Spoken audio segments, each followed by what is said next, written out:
নমস্কার বন্ধুরা, নমস্কার।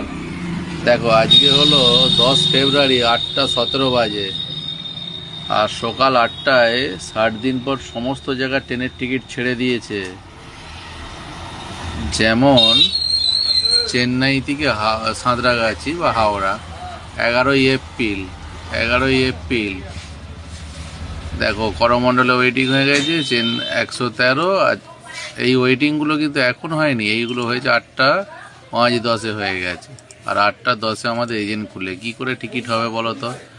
আর একটা মজার ব্যাপার দেখবে, এই যে তালসারি থেকে সাঁতরাগাছি আমার টিকিট ছিল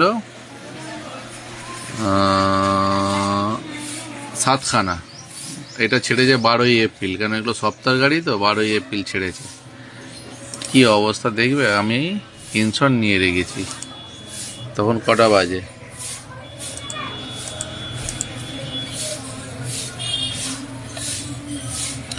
8:04-তে 8:04-তে ওয়েটিং হয়ে গেল।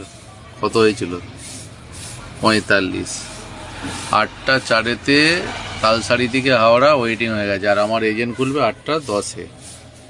তাহলে কি করে টিকিটটা হবে? তারপরে কাস্টমারের আবার ওয়েটিং বুক করলাম। এইটা আছে,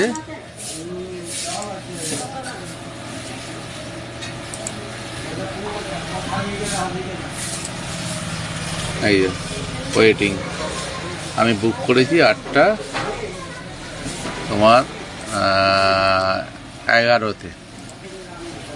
আমি বুক করেছি 8:11-তে। 8:11 8:11-তে বুক করেছি, ওয়েটিং এসেছে 100।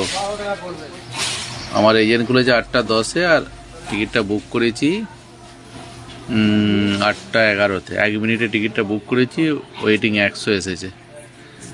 আর সমস্ত জায়গা 60 দিন পর টিকিট ছেড়ে দিয়েছে। যেই জায়গার অ্যাভেলেবেল আছে বুক করে নাও। ব্যাঙ্গালোর থেকে কলকাতা টিকিট মানে পাওয়া যাচ্ছে না। এটা তো 11ই এপ্রিলে ছাড়বে, সব ওয়েটিং। ব্যাঙ্গালোর, চেন্নাই, কেরালা এই জায়গার বাদে সমস্ত জায়গার টিকিট পাওয়া যাচ্ছে। 11ই এপ্রিলের টিকিট ছেড়ে দিয়েছে, যে যার আছে বুক করে নাও। Happy journey.